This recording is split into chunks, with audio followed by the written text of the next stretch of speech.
เอินกินข้าวกะบ่ลงหัวใจนางนั้นโคตรโค้งบ่ตรงต่อดอกมาจาคำสัญญาเฮาสองน้องสร้างลืมมันลงได้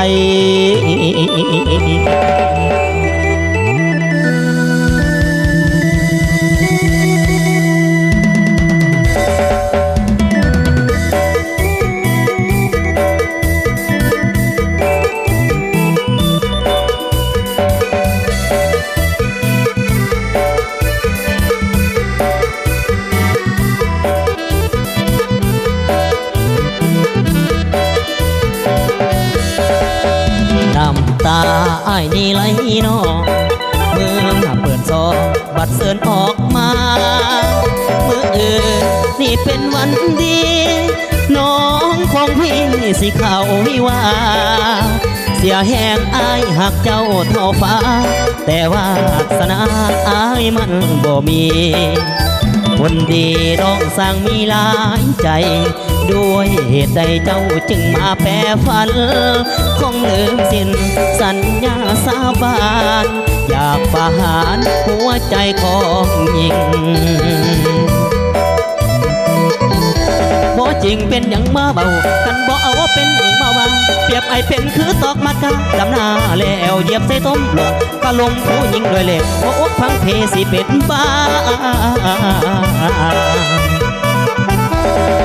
โดยวาสนาเลยต้องมานั่งเงาเมื่ออื่นตอนเศร้าน้องนั่งเหงาสิเข้าพาควัน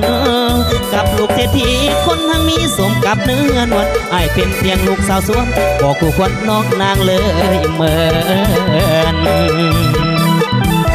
บัดเสิร์นนางเอามาให้บัดเสิร์นนางเอามาให้ไอ้คงไปให้บ่ได้งานแต่งลาคำแพงคอยสุขเลือลำกำกองน้องจะมีคอยจงสุขดีมีเงินคำจ่าย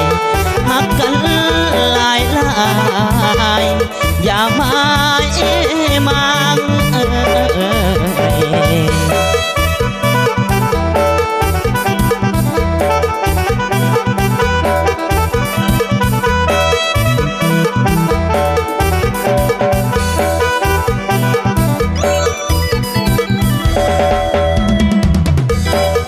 ด้วยวาสนาเลยต้องมานั่งเงา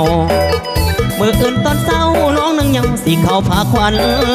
กับลูกเศรษฐีคนทั้งมีสมกับเนื้อนวลไอเป็นเพียงลูกสาวสวนบอกคู่ควรน้องนางเลยเหมือนบัดเสิร์นนางเอามาให้บัดเสิร์นนางเอามาให้ไอคงไปบ่ได้งานแต่งลาคำแพงคอยสุขเลือลำกำตองน้องอย่ามีขอจงสุขดีมีเงินคำจ่ายหักกันหลายอย่ามามัง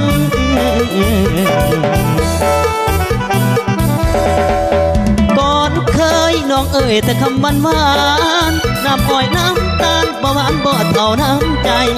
หักจริงแล้วหลอกหูดอกภายนอกภายในน้องบอกแต่หอกจับใจแต่แล้วทนใดตัดอ่อนซ่อนภายเสียดายไอ้เขาแต่เพียงลำพึงบอกขาดพอเถิงแป้วเพิ่งจะมาละไม้หักกันดีๆยังมีมันมาทำลายน้ำตาของไอ้ลินไหลปวดหัวใจเดือนสี่นี้จอนนอนกัดกลุ่มพอหมอละสมล้มเข้ามาใส่นอนกัดกลุ่มละพอหมอละสมล้มเข้ามาใส่สงสารใจจักไอ้ขวดพอละคอหอกบ่ฟังบาดมาฟังจนล้นจนอิ่วเสียได้หลงสุดบันเข้าเรือเสือได้เสือก็ย้อนเสือผู้ใหม่วันนี้มาผู้ใหม่เลยใจน้องผู้วนความจนทำให้หัวใจเละล้วนลืมหูลืมสวนลืมความมวลเที่ยวงานสองคนไปพบคนมีใจดีมีสุขเหลือล้นเลยลืมฮักของจนเศร้าเหลือล้นจนได้ลำพึง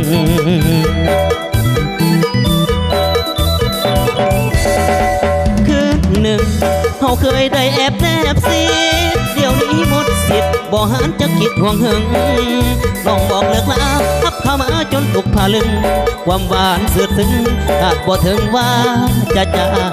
บางลำฟันลำฝืนนอนเศร้าลำฟันละลำฝืน ศร้าคิดนำเขาทุกเสาทุกคำก็อำลาในมือแต่งนอนเสียงห้องบ่อยากลำเสียงเลยเปลี่ยนละคนเขียนให้เราหัวใจคนเมาปานโดนคอน